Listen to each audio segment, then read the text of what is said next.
بسم اللہ الرحمن الرحیم. السلام علیکم. 5th class, how are you? I hope so you all are fine. اللہ پاک آپ کو سدا خوش رکھے, آباد رکھے. ٹھیک ہے جی. آج کا ہمارا عنوان ہے حضرت سچل سرمست. حضرت سچل سرمست جو تھے ان کا نام, اصل نام عبدالوہاب فاروقی تھا. فاروقی اس لیے تھا کہ ان کا سلسلہ نسب کہتے ہیں کہ ان کے جو بڑے تھے, یعنی دادا کے دادا کے دادا کے دادا حضرت عمر فاروق رضی اللہ تعالی عنہ تھے. ٹھیک ہے, ان کا اصل نام کیا تھا؟ عبدالوہاب فاروقی. ان کے والد کا نام میاں صلاح الدین تھا اور دادا کا نام میاں محمد حافظ تھا. ٹھیک ہے. حضرت سچل سرمست کو سچل کیوں کہا جاتا تھا؟ کیونکہ وہ ہر بات سچ کہہ دیتے تھے, یعنی بہت زیادہ سچا انسان کو سچل سرمست کہتے ہیں. ٹھیک ہے. آپ ابھی 6 سال کے تھے کہ آپ کے والد صاحب, آپ کے پاپا جسے بابا کہتے ہیں, ابو فوت ہو گئے. تو آپ کے چچا, آپ کے دادا ابو ابھی زندہ ہی تھے. تو آپ کے چچا عبدالحق صاحب نے آپ کی پرورش کی ذمہ داری لی.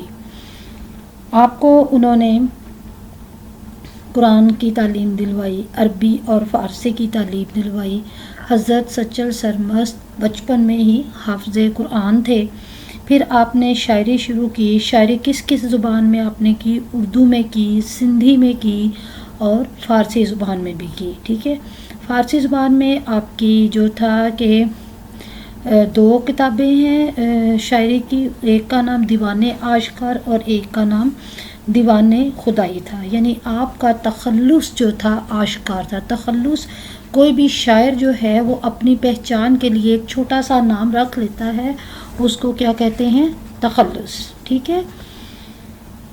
حضرت سچل سرمست کی جو شاعری تھی اس میں خلوص اور محبت کا پیغام تھا.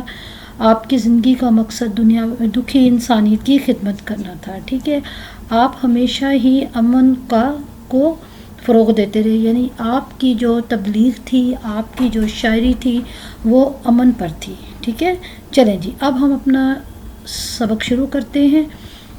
اب آپ اپنی کتاب کا صفحہ نمبر 171 کھولیں گے. 171 صفحہ نمبر کے ساتھ آپ نے اپنے ہاتھ میں پینسل پکڑنی ہے اور میرے ساتھ آپ نے اس کی ریڈنگ کرنی ہے. ٹھیک ہے. بسم اللہ الرحمن الرحیم. عنوان آپ کا کیا ہے؟ حضرت سچل سرمست. حضرت شیخ سچل سرمست رحمۃ اللہ علیہ درازہ نامی گاؤں میں پیدا ہوئے. سندھ میں رانی پور کے قریب یہ ایک مشہور جگہ ہے. حضرت شیخ سچل سرمست کا اصل نام عبدالوہاب فاروقی تھا. والد کا نام میاں صلاح الدین اور دادا کا نام میاں محمد حافظ عرف صاحب ڈنہ تھا. حضرت سچل سرمست رحمۃ اللہ علیہ کا سلسلہ نسب حضرت عمر فاروق رضی اللہ تعالی عنہ سے ملتا ہے. آپ کا تعلق ایک مذہبی اور علمی گھرانے سے تھا. آپ کے آباء و اجداد کہتے ہیں بڑے بزرگ کو, میں بڑے صوفیہ علماء صوفی کی جمع ہے, علماء عالم کی جمع ہے, شعراء شاعر کی جمع ہے. شاعر گزرے ہیں. حضرت سچل سرمست رحمۃ اللہ علیہ ابھی 6 برس ہی کے تھے کہ والد محترم کا سایہ سر سے اٹھ گیا. سایہ سر سے اٹھنا یعنی فوت ہو گئے. اور آپ کے چچا خواجہ پڑھنا, خواجہ نہیں پڑھنا آپ نے, عبدالحق نے آپ کی پرورش اپنے ذمے لے لی. جناب عبدالحق ایک روحانی شخصیت تھے. کھل کر سچ بات کہنا سچل سرمست رحمۃ اللہ علیہ کی عادت تھی, اس لیے آپ کو سچل کا خطاب ملا.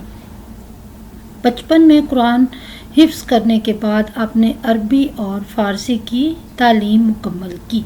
سمجھ آ گئی ساری بات آپ کو؟ چلیں جی, اب سوال جواب کی طرف آئیں.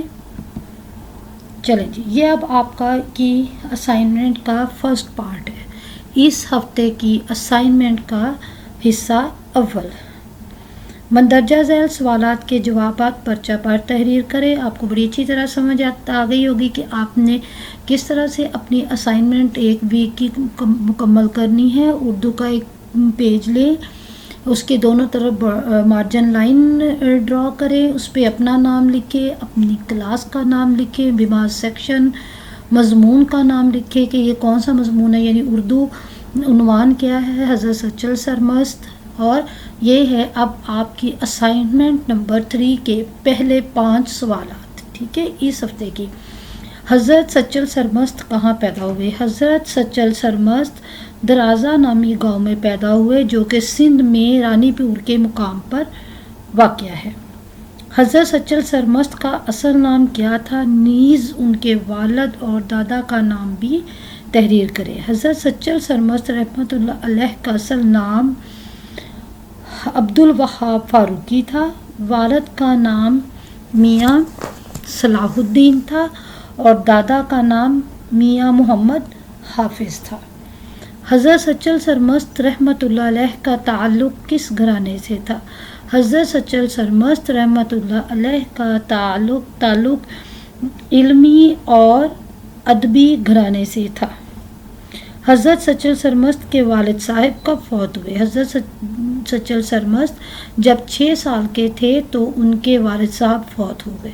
حضرت سچل سرمست رحمۃ اللہ علیہ کے والد کی وفات کے بعد آپ کی پرورش کی ذمہ داری کس نے لی؟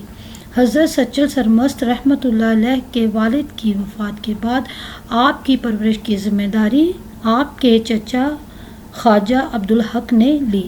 اچھا اسٹوڈنٹس، مسئلہ یہ ہے کہ میں آپ کو ہر بار کہتی ہوں، ہر لیسن سے پہلے، ہر یہ اسائنمنٹ سے پہلے میں آپ سے کہتی ہوں کہ طریقے سے کام کریں۔ مارجن لائن کے اندر آپ کچھ بھی نہیں لکھیں گے، ایک سوال لکھیں، اس کے ساتھ اس کا جواب لکھیں اور پھر اینڈنگ لائن ڈرا کرنے کے بعد پھر نیکسٹ کویسچن آپ شروع کریں، ٹھیک ہے۔ آپ لوگ بہت ہی جو ہے بہت سارے اسٹوڈنٹس بہت رف کام کر رہے ہیں، کئی مارجن لائن نہیں لکھ رہے، کئی لکھتے ہوئے مارجن لائن کا لحاظ نہیں کرتے، کسی کے لفظ باہر نکل رہے ہیں، کسی کے نقطے غائب ہیں۔ تو kindly it's my humble request کہ آپ اسی طریقے سے کام کریں جس طریقے سے میرے پاس اسکول میں آپ اپنی نوٹ بکس پہ کرتے ہیں، پرچے پہ بھی اسی طرح سے کام کریں گے۔ میرا خیال ہے آپ کو ساری بات سمجھ آ گئی ہوگی۔ چلیں جی، اوکے، اللہ حافظ۔